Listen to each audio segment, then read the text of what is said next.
안녕하세요. 지난 미리 보기 시간에 말씀드린 AI와 관련돼서 이야기를 나누도록 하겠습니다. 제가 말씀드렸지만 요새 핸드폰에도 AI가 이제 등장을 하니까 이게 우리 손 안에 다 왔구나 라고 생각을 했었는데, 신문 보다 보니까 어느 정도로 이제 가까이 와 있냐면 아예 광고를 하더라고요.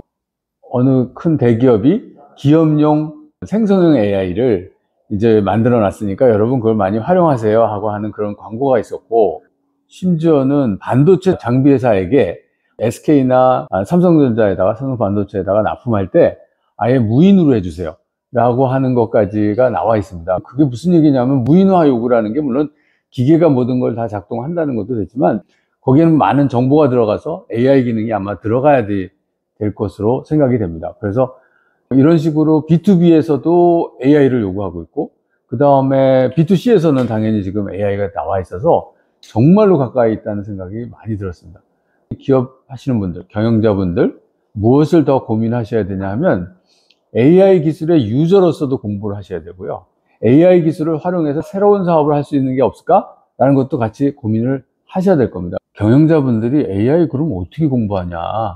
근데 제가 실제로 AI 공부하려고 보니까 제일 좋은 교재는 너튜브입니다.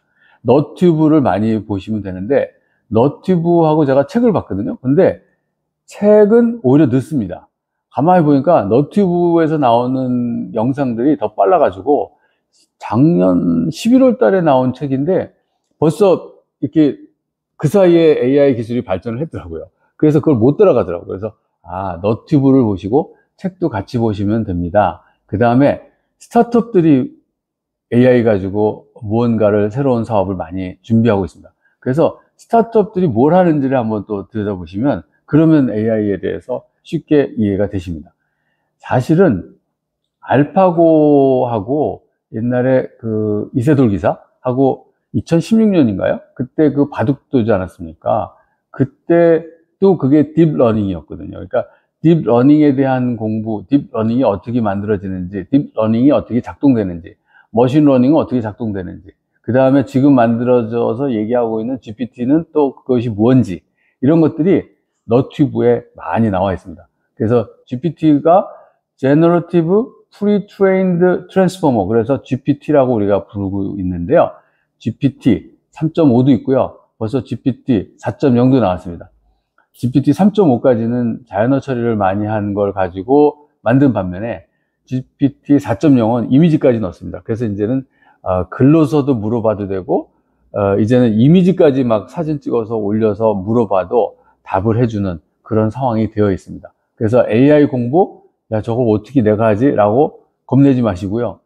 한번 시작하시면 아마 금방 따라잡습니다. 그리고 실제로 우리가 기업 경영하시는 분들이 이거를 개발할 건 아니지 않습니까?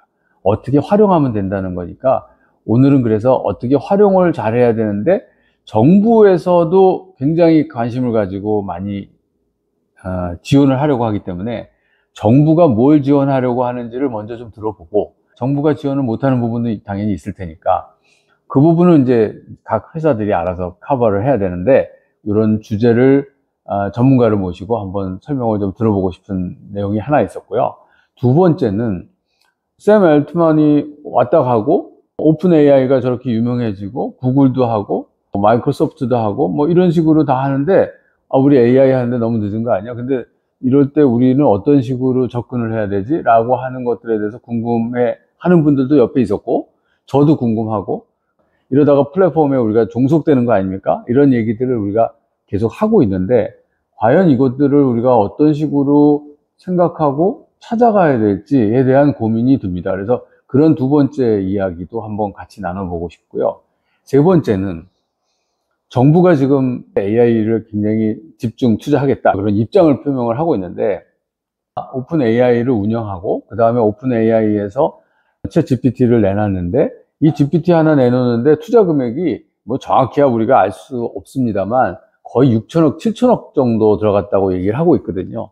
그래서 그런 의미에서 보면 6천억, 7천억 들어가는 거를 나라에서 이거 어떻게 하지? 그럼 조 단위로 이거 AI를 뿌려야 될 텐데, 조 단위로 그럼 연구 과제를 만들어서 할 생각이 있으신가? 어떻게 그러면 R&D 과제를 만들어서 하려고 하지? 정부는? 그게 이제 궁금한 내용입니다. 그래야지 저희가 기업하는 분들 입장에서는 저도 그렇고 다른 사람들도 그러면 연구비가 이렇게 나오니까 이런 연구비를 좀 활용해야 되겠다라고 생각을 할 테니까요. 마지막에 궁금해서 한번 얘기를 나누고 싶은 것이 네 번째 이야기인데요. AI가 만들어지는 게 지금 생각해 보면 옛날에도 저희가 이제 좋은 데이터를 집어넣어야지 좋은 아웃풋이 나온다라는 의미에서 garbage in, garbage out. 그래서 쓰레기 같은 정보를 집어넣으면 쓰레기밖에 나오는 게 없다. 이렇게 얘기를 하지 않습니까? 근데 AI를 사용을 해가지고 뭘 만들어낼 적에 야, 이게 진짜 맞는 건가? 이 AI가 정말 제대로 생성을 해준 건가에 대한 의심을 안 할 수가 없는 거죠. 그래서 사실은 이런 기술들과 관련된 것이 딥페이크가 있죠. 하도 요새 넷플릭스가 유명하니까 넷플릭스 영화를 많이들 보는데 셀레브리티라는 영화가 있었죠. 거기에 보면은 범인을 찾는데 맨 마지막 장면에서 딥페이크 기술을 이용해서 범인을 유도합니다. 뭐 이제 이런 과정들. 그래서 이게 앞으로 AI가 나오더라도 이 신뢰성 있는 AI가 될 건지에 대한 것이 궁금한 거예요. 그러면 AI가 나오면은 그냥 무조건 다 너도 나도 만들어서 쓰면 되는 건지, 그러다가 이제 여러 가지 신뢰성 문제가 나오면 물론 사회의 모든 발전을 위해서 기업들이 노력을 하지만 그 중에서는 또 그렇지 않은 분들도 또 덜어 있어가지고 이런 것들을 또 검열하고 검증하는 그런 과정들이 있어야 되지 않나 라는 생각이 들어서 신뢰성 문제는 그러면 어떻게 나라에서 생각을 하고 있는지 이런 것들을 좀 구체적으로 전문가를 모시고 이야기를 나눠보려고 합니다. 자, 그러면 오늘 전문가로 키스텝의 구본진 박사를 모시려고 합니다. 구본진 박사님하고 얘기하는 것은 이게 다른 나라의 뭐 기술 개발 동향이 어떻고 우리나라의 기술 개발의 동향이 어떻고 우리나라가 갖고 있는 역량이 어느 정도이기 때문에 우리가 지금 이런 전략을 추진하려고 한다라는 거를 오버뷰를 우리가 한번 들을 수 있기 때문에 저는 그런 의미에서 이런 전문가분들의 이야기를 들으면서 경영자들이 판단을 해 나가야 되지 않을까라고 생각을 합니다.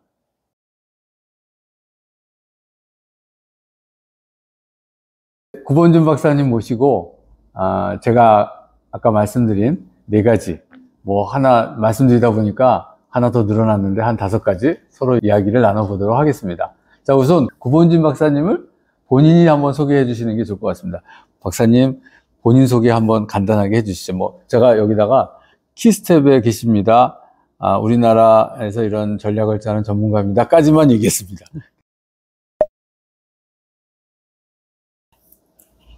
안녕하십니까. 저 한국과학기술기획평가원의 구본진이라고 합니다. 저는 여기 한국과학기술기획평가원 키스텝에 들어와서 한 8년 정도 과학기술 정책 수립 업무를 수행하고 있고요. 그리고 현재는 국가전략기술 AI 분야의 전략 로드맵 수립 업무를 담당을 했고 국가전략기술 프로젝트 선정 업무도 총괄을 하고 있습니다. 예, 잘 부탁드립니다.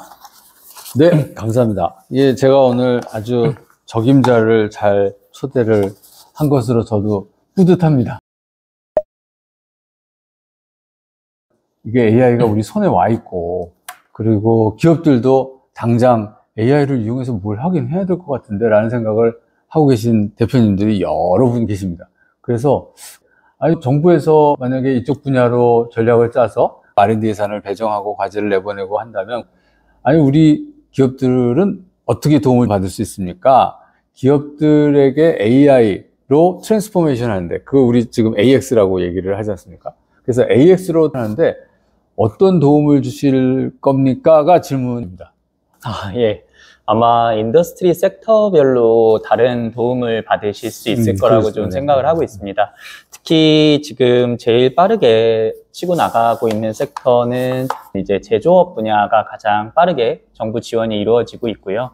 그리고 그 부분은 지금 현재 중기부에서 주관을 하고 있습니다.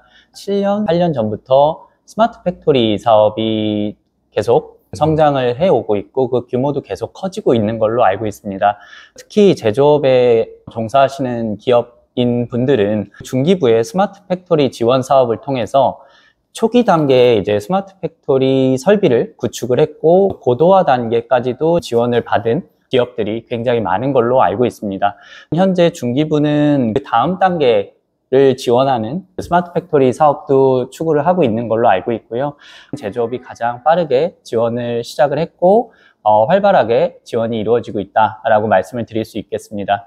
그리고 과기부 같은 경우는 아무래도 부처 특성상 R&D 사업들을 좀 지원을 하고 있습니다.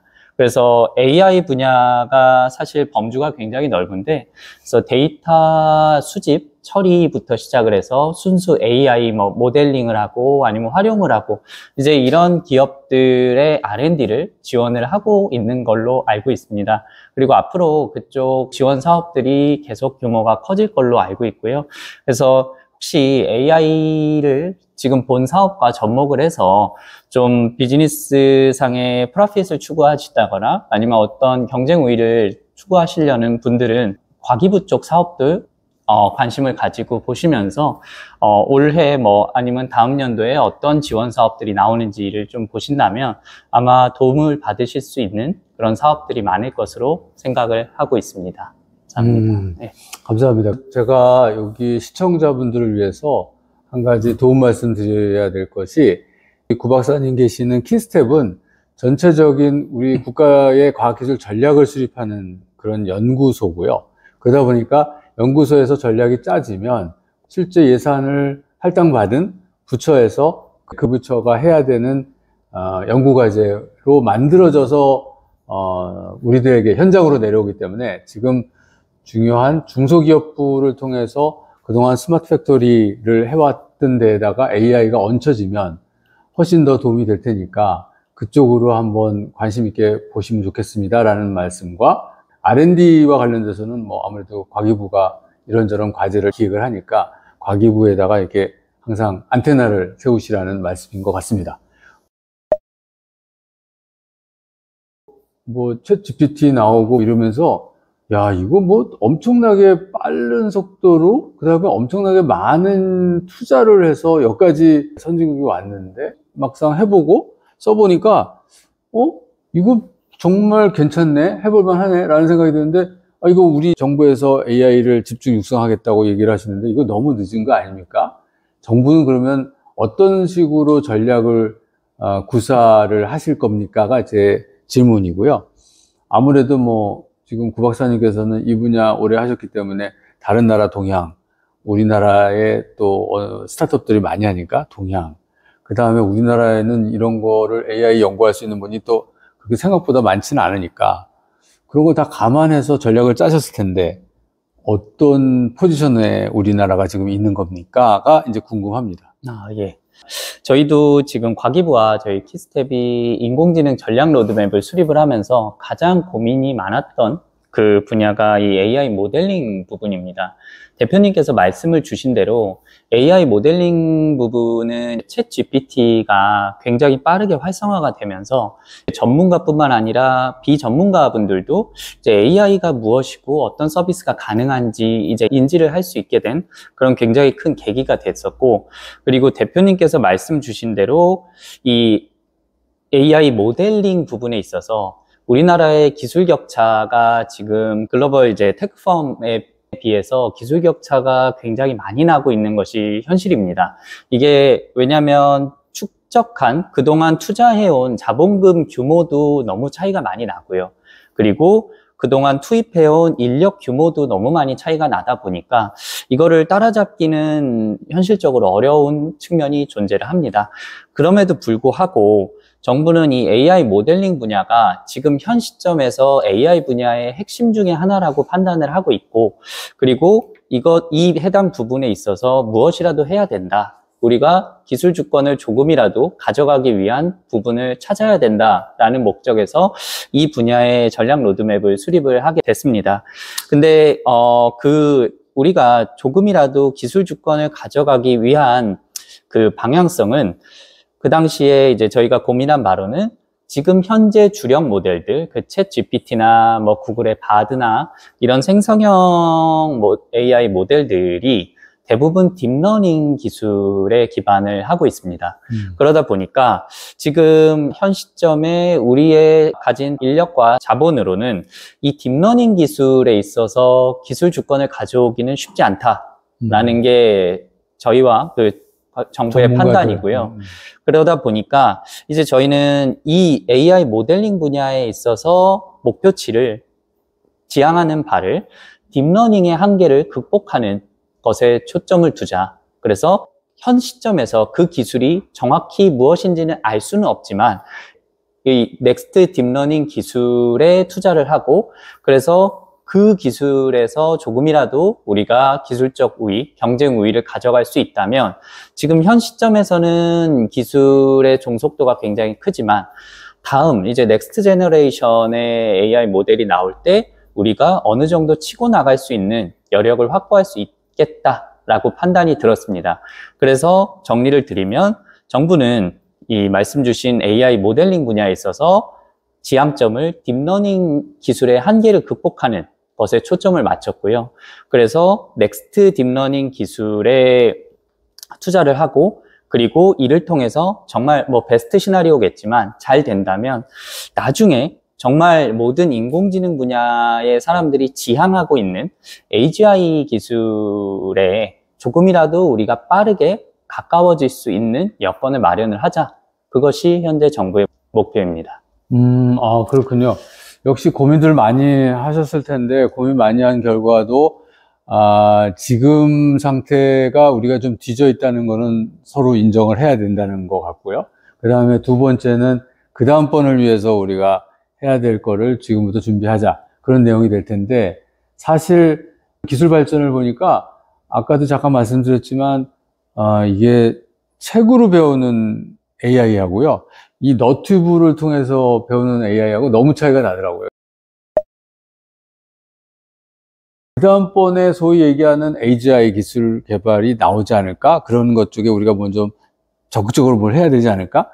라고 한다면 거기에 대한 여러 가지 전략을 많이 수립을 하셨을 텐데 이게 사실 AI에 그러면 물론 요새 온디바이스로도 하지만 이게 계산이 워낙 많이 돼야 되는 그런 종류의 일이라서 이게 하드웨어도 만만치 않거든요. 그러니까 이 전기도 많이 쓰고 생각해 보니까 이세돌 기사하고 할 적에 그분 누구예요? 그 아자황 그 양반이 바둑은 뒀지만 AI가 다 그거 코치를 해줬었는데 그때 사용했던 전기량이 어마어마하다고 그랬거든요. 그러면 그러면 전기량도 어마어마하게 준비해야 되고 그 다음에 뭐 그 IDC 그것도 많이 만들어야 되고 막 이런 거 계속 다 해야 되지 않습니까? 그 병렬형으로 아니 뭐 하는 거 뭐 있다고 그러던데 그런 것들도 나라에서는 어떤 식으로 인프라스트럭처와 관련된 거를 준비하고 계십니까? 그 질문입니다. 굉장히 좀 적절한 질문을 주셨다고 생각을 합니다. 그 말씀 주신 그런 인프라 쪽은 지금 현재 주력 기술인 딥러닝 기술을 구현하기 위한 인프라입니다. 그래서 대규모 데이터 센터 그리고 대규모의 그 전력 설비가 필수적으로 필요합니다. 왜냐하면 지금 딥러닝 기술은 굉장히 많은 양의 데이터를 학습시켜서 정확도를 높이고 그리고 그 학습된 데이터를 통해서 사용자들이 원하는 결과를 나오게끔 계속 끊임없이 학습을 시키고 그리고 모델을 정교화하는 과정을 필요로 합니다. 그러다 보니까 굉장히 많은 데이터 자원, 그리고 서버 자원, 전력 자원을 소모를 할 수밖에 없습니다.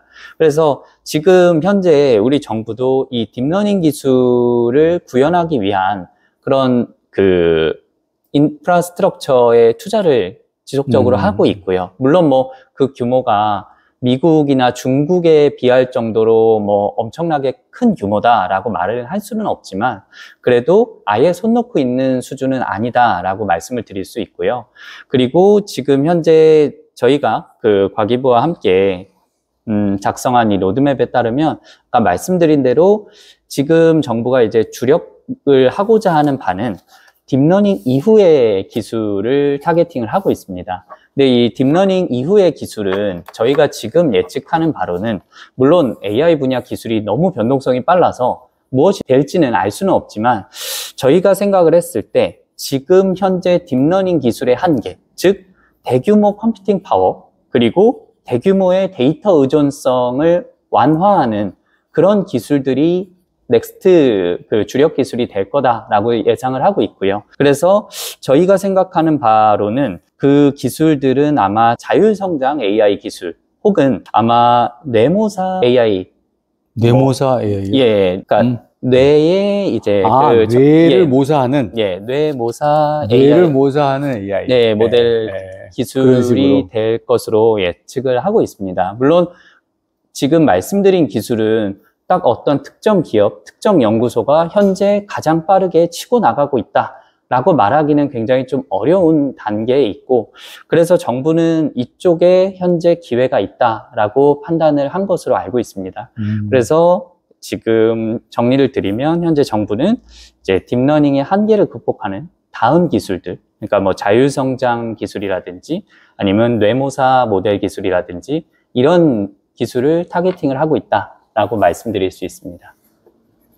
네, 감사합니다. 그러니까 자율성장 기술이라든가 뇌를 모사해서 만드는 뇌모사 기술, 요거를 말씀하시는 거네요. 그러면 정부도 어떤 식으로 준비하고 있는지가 간단하게 소개가 된 것 같습니다. 지금 구 박사님하고 말씀 나누다 보니까 제가 아까 말씀드린 한 4가지 질문 중에서 이미 3번째로 질문하려고 했던 거를 같이 답을 해주셨어요. 아까 말씀하신 정부가 마중물을 대는데 우리 기업들이 제조업 같은 경우에는 중기부에서 스마트 팩토리와 관련된 연구과제들을 좀 지켜봐 주세요. 그 다음에 과기부에서는 R&D 과제 좀 지켜보세요. 새로운 기술을 찾는 과제가 나갈 겁니다. 이렇게 말씀을 해주셔서 제가 원래 여쭙고 싶었던 질문을 같이 대답을 해주셨는데, 궁금한 것 중에 하나가, 아니 그렇게 맨날 보이는 게 알트만 오픈 AI 대표 왔다 갔다 하는 거 보이고, 아니 저기 그 다음에 뭐 어디 구글이 바드던가요? 그리고 그 다음에 마이크로소프트가 빙 뭐 이런 식으로 하는 것만 보이지, 유럽에서는 뭐 이런 거 분명히 할 텐데 거기는 어떻게 준비하고 있어요? 유럽도 열심히 기술 개발 많이 할 텐데. 유럽의 경우는 지금 이거는 뭐 정답은 아니고 이제 제 관점인데요. 아마 저희 이쪽 AI 분야의 전문가분들을 만나다 보면 유럽은 지금 전 세계적으로 AI 규제를 가장 강하게 드라이브를 걸고 있습니다. 근데 그게 물론 이제 표면적으로는 AI의 위험성을 사전에 우리는 가장 강력하게 방지하겠다라는 목적으로 이제 GDPR이라든지 EU의 AI 액트라든지 이런 수단으로 굉장히 치고 나가고 있는데, 근데 그 이면에는 기술력이 미국이나 중국에 비해서 너무 뒤처져 있다 보니까 이제 글로벌 마켓에서 유럽 기업이나 연구소들이 이제 무엇을 하기가 굉장히 어려운 단계에 있다.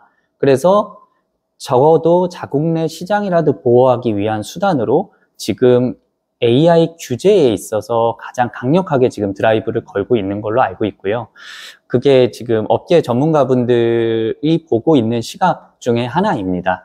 그리고 유럽은 지금 최근에 제가 알기로는 정확한 지금 기업명은 기억이 안 나는데, 프랑스의 LLM을 개발한 기업이 하나 있습니다. 그 프렌치 테크 기업인데, 그 기업이 기술력이 그래도 글로벌 마켓에서 좀 경쟁할 만하다라는 정도의 기사는 봤는데, 그 외로 이제 유럽을 전체적으로 보자면 기술력이 지금 뒤처지다 보니 AI 규제에 있어서 주도권을 쥐려고 하고 있다.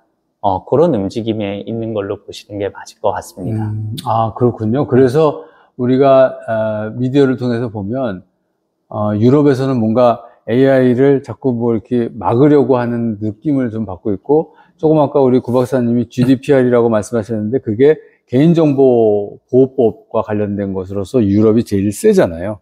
그러니까 그런 식으로 해서 개인정보들 보호하는 거를 빌미로 삼아서 자꾸 그런 그 플랫폼들에 종속되지 않게 하려고 하는 그런 움직임이 있다고 말씀을 해주시니까, 그러니까 미국의 움직임 다르고 유럽의 움직임 다르고 중국 움직임 다르고, 그러면 저희들은 어떻게 해야 되는지 이제 이런 거를 생각할 수 있겠네요. AI를 여기저기서 만들거든요. 그러다 보니까 다들 AI 만들기 쉽다는 거예요. AI를 잘못 만들어가지고 일반인들은 AI 안에를 다 들여다보고 얘가 나쁜 짓을 하네, 좋은 생각을 갖고 하는 거네, 이런 걸 우리가 확인이 안 되니까 우리 그냥 써야 되는데, AI의 신뢰성 문제에 대해서는 정부가 무슨 생각을 하고 있고, 정부는 거기에 대해서 어떤 무슨 조치나 준비가 있으십니까? 가 이제 질문입니다. 예. 굉장히 좀 요즘 화두가 되는 질문을 던져주신 것 같습니다. AI 신뢰성 부분은 한 재작년부터 이제 이슈가 되기 시작을 했고요. 미국에서는 지난 대선 때 딥페이크를 활용을 해서 선거전을 교란을 시키는 사건도 일어났었고요. 그래서 미국 내에서는 이제 AI가 규제가 필요한 게 아니냐라는 시각들이 굉장히 이제 좀 생기기 시작했고, 우리나라 같은 경우는 몇 년 전이었던 것 같은데, 이루다 사건 때문에 이제 대중들이 이게 AI가 잘못 이제 오용이 될 수 있구나. 그래서 적정 수준의 규제가 필요하구나라고 생각을 하게 된 그런 계기가 된 것 같습니다. 우리가 사회적으로 인식을 가지게 되는 데는 한 1, 2년 정도 조금 늦게 시작이 된 것 같고요. 그리고 이 AI의 안전성, 신뢰성 이슈는 사실 전문가분들 사이에서는 한 5, 6년 전부터 굉장히 논의가 활발히 되어 오고 있는 주제로 알고 있습니다. 그래서 저희 키스텝도 한 3, 4년 전부터 이제 AI의 역기능을 어떻게 방지할 것인가에 대해서 자체적으로 연구를 수행한 경험이 있고요. 다양한 수단들이 있을 것 같아요. 그때 연구 결과를 중심으로 좀 말씀을 드리면, 저희는 지금 아직 우리나라 정부도 그렇고 미국도 그렇고 중국도 그렇고요. 그 AI를 어떻게 그리고 어떤 수준으로 규제하겠다에 대해 정의된 바는 없습니다. 근데 저희가 예측컨대 규제 수단별로 좀 옵션들이 다르게 작용이 될 수가 있겠다라는 생각들을 하고 있습니다. 첫 번째는 규제 수준이 가장 낮은 걸로는 이제 민간의 자율성에 맡기는 방안입니다. 그래서 생명공학 분야에 보면 이제 연구나 어떤 개발을 하기 전에 IRB라는 제도가 있습니다. 자체적으로 전문가위원회를 구성을 해서 우리가 이런 연구를 하려고, 이런 제품을 개발하려고 하는데 이게 위험성이 있는지 없는지를 판단해 달라 라고 해서 자체적인 위원회의 검증을 통해서 이게 문제가 없다 라고 판단이 들면 제품을 릴리즈하고, 그리고 R&D를 착수를 하고, 이런 형태의 이제 민간 중심의 자율성 기반의 이제 안전신뢰 규제가 가는 방안이 있을 것 같고요. 두 번째는 인증 제도를 운영하는 겁니다. 이제 인증 제도라고 하면 예를 들어서 어떤 AI 기반의 제품이나 서비스를 출시하기 전에 특정 기관에 이 제품, 서비스의 안전성을 검증을 하게 하는 것이죠. 그래서 그 기관이 정해진 매뉴얼에 따라 검증을 해봤는데 이게 문제가 있다, 없다, 안전하다, 아니다 라는 걸 판단을 해주고, 안전하다는 이제 인증을 받은 후에 그 제품과 그 서비스를 시장에 릴리즈하는 그런 인증, 그런 규제 수단이 있을 것 같습니다. 그리고 마지막 단계는 지금 현재 EU가 추구하는 바처럼 법에서 굉장히 강력하게 규제를 하는 것입니다. 그러니까 사전에 AI가 활용될 수 있는 그 수준들을 아주 세밀하게 구분을 하고, 그리고 특정 수준을 넘어서면 어떠한 EU에서도 EU에 기반을 해도 시장에 출시를 할 수 없는, 또는 특정 수준 이상의 위험성을 갖고 있으면 아주 철저한 검증을 거쳐서만 시장에 출시할 수 있게 하는 그런 굉장히 강력한 규제 기반의 안전 제도를 운영을 하는 그런 방안이 있을 것 같습니다. 그래서 현재 우리나라 정부는 민간 중심의 자율 규제, 그리고 인증, 아마 이 정도 사이에서 지금 현재 고민을 하고 있고, 그리고 최근에 AI 서밋이라는 행사가 있었습니다. 미국, 영국의 AI 전문가분들이랑 같이 국제협력을 해서 진행을 했고, 그 VIP도 참석을 해서 굉장히 관심이 있음을 보였는데요. 거기서 지금 논의돼서 구체화된 게, 미국도 아마 NIST 산하라고 알고 있는데 거기에 AI 안전연구소를 설립을 하기로 했습니다. 그래서 그 연구소를 중심으로 필요 규제나 아니면 AI의 안전성을 확보하기 위한 인증 제도나 부분들이 설계가 되지 않을까라고 생각을 하고 있고요. 영국도 이제 AI 안전연구소 설립을 발표를 했고, 그리고 얼마 전에 일본 정부도 AI 안전연구소를 수립하겠다라고 공식적으로 발표를 했습니다. 그래서 지금 각 국가들이 이런 AI 안전연구소를 수립을 해서 AI 기술과 제품, 서비스의 규제를 어떻게 가져갈 것인지, 그리고 만약에 인증 제도를 도입을 하게 된다면 어떤 식으로 이제 인증 매뉴얼을 수립을 할 것인지, 이제 이런 부분들을 고민을 하게 될 것 같고, 그리고 그 고민의 결과에 따라서 향후 AI 규제의 방향이 정해지지 않을까라고 생각을 하고 있습니다. 아유, 감사합니다. 아주 자세히 잘 설명을 해주셨는데요. 정말로 AI라는 새로운 기술이 나오니까 AI와 관련된 제품이나 서비스가 나오고, 이제 시장에서 유통이 되고, 우리가 정부 보고 책임을 다 지라고 그럴 수도 없고, 워낙 민간에서 빨리 발전하기 때문에, 이런 부분들에 대해서는 고민이 많으실 것 같아요. 그러니까 그러니까 AI 연구소가 아니고, 안전한 AI를 어떻게 시장에다 내놓기 위한 그런 연구를 하는 연구소, 그런 컨셉을 뭐 여러 나라가 다 생각을 한다는 말씀이네요. 예. 아까도 말씀하셨지만 바이오 분야의 제도, IRB 제도를 이용하는 거라든가 해서 다른 분야에서 하는 거를 가져다가 우리가 이렇게 한번 해보면 어떨까, 저런 아이디어를 내고 계신데, 사실 제가 이거를 이제 진행하는 입장에서 보면 제발 국회에서 뭐 좀 법 좀 안 만들었으면 좋겠다. 맞습니다. 뭐 자꾸 법 만들어가지고 하지 말자. 세상이 워낙 빨리 바뀌니까 옛날 같으면 뭐 지능을 시키기 위해서 포지티브 시스템을 가도 좋은데, 이제는 이렇게 빨리 가는데 아직도 포지티브 시스템 만들어놨다가 그게 이제 발목 잡는 거니까 좀 네거티브로 좀 하는 걸로 해서 정책적인 어떤 의사결정이 되면 좋겠다라는 생각이 듭니다. 마지막으로 제가 좀 뭐 여쭙고 싶은 것 중에 하나가, 제가 현장에서 많은 기업하는 분들 만나는데, 지금 1월달, 지금 엊그저께 이제 1월달 지났는데 난리가 났거든요. 왜냐하면 12월 21일 날 국회에서 R&D 예산이 결정이 된 다음에 그 여파가 1월달로 다 와서 1월달에 지금 계약들을 다 정부하고, 그러니까 과제 계약을 못하고 있는 상황이 계속 진행이 되고 있습니다. 그래서 지금 기업인들은 굉장히 불만이 많습니다. 근데 기업인들의 목소리도 정부가 좀 예산을 짤 때, R&D 전략을 짤 때 좀 들어봐 줬으면 좋겠다. 저도 여기저기 가서 뭐 이런 위원회 가지만 맨날 보면은 뭐 S사, L사, 뭐 P사, 뭐 이렇게 큰 대기업들만 와서 상무님들 뭐 부사장님들 앉아 계시는데, 아니 이게 스타트업들 어마어마하게 지금 많아졌고요. 그 다음에 중견기업들 중에서 이걸 뭘 해보고 싶은 분들도 엄청나게 많은데, 그분들, 우리 기업들의 목소리를 좀 전달할 수 있는 창구도 좀 하나 있었으면 좋겠다. 그랬을 때 키스텝에서 전략을 짜시니까 좀 이렇게 다 들어주시면 좋겠는데, 좀 원장님한테도 좀 개진해 주셔가지고 그런 거를 한번 좀 만드는 거를 한번 이번 기회에 하셔서 저희 미디어를 통해서 기업인들이 좀 많이 보시니까 좀 여러 가지 의견들 주시면 저는 또 모아서 전달을 해보도록 하겠습니다. 그거 관련돼서 조금 이렇게 해볼 의사가 있다든가, 뭐 좀 이런 준비가 있다든가, 뭐 그런 내용이 조금 있으시면 설명해 주시고. 예. 없으면 또 지나가고요. 예. 네.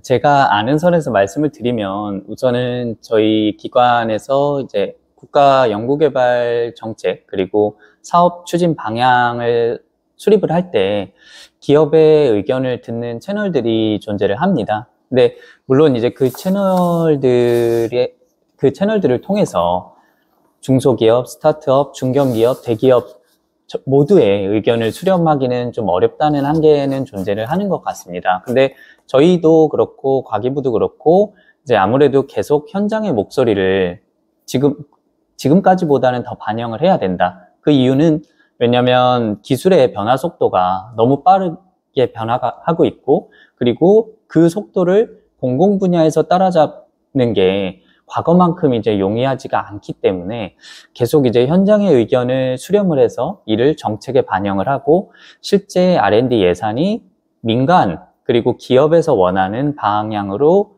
맞춰져야 된다라는 공감대가 존재를 하고 있습니다.